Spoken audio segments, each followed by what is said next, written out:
Bonjour, aujourd'hui je vais vous expliquer comment reconstruire sa base de données à partir de pgadmin et la reconnecter à render.com qui est un serveur de base de données. Alors, nous allons commencer par supprimer cette connexion existante de render.com. Je vais cliquer sur Remove Server. Ensuite, je vais dans render.com. Prochainement, je vais expliquer comment créer un service de base de données. Alors là, c'est le service que j'ai déjà, la base de données qui existe. Alors, je vais cliquer sur Delete. Il faut recopier ce texte pour confirmer la suppression de la base de données. Alors, une fois la base de données supprimée, je vais dans New et puis sur Postgres. Je retape le nom de la nouvelle base de données. Dans ce cas, si je veux reprendre l'ancien nom, je choisis un projet qui est lié à cette base de données et je copie. Alors, la base de données aura un nom légèrement différent parce que j'ai déjà utilisé ce nom. Alors, je vais descendre, prendre la version gratuite et cliquer sur Create Database pour créer la nouvelle base de données.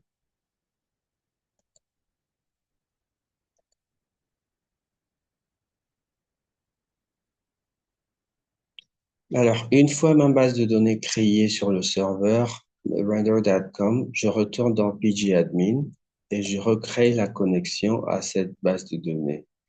Je prends Register, serveur et je mets le nom de mon serveur de base de données qui est render.com.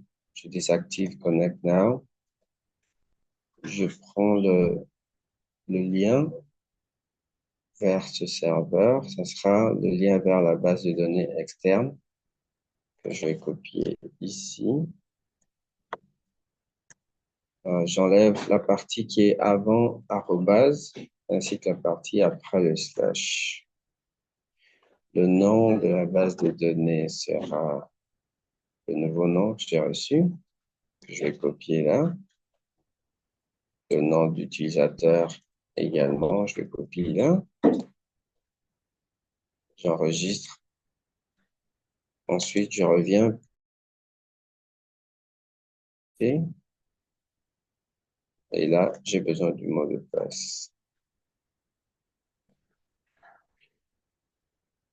Dès que je l'enregistre, ma base de données sera connectée à pgadmin, qui est l'administrateur de base de données.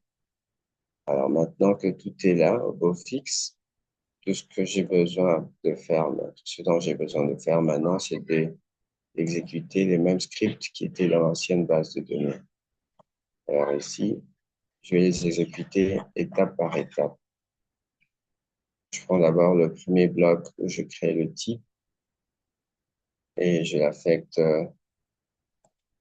à l'utilisateur qui est en cours. Donc, je vais l'exécuter dans le query tool de pgadmin. J'exécute.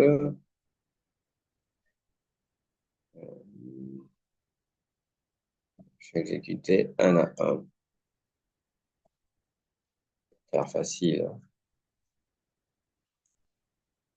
OK. Je prends le deuxième.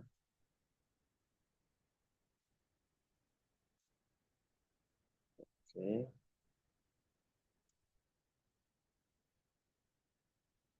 Alors, je prends le deuxième bloc.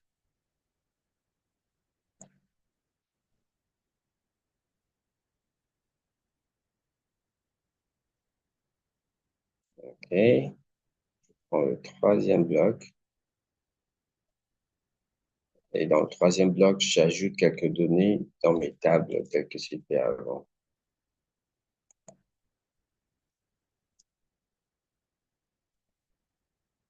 Et c'est bon. Voilà, j'ai toutes mes tables que j'avais auparavant. Imaginez que j'ai, par accident, effacer mes données ou que le serveur a eu une panne et que j'avais tout perdu. Grâce au script que j'ai sauvegardé quelque part, je peux retrouver toutes mes données.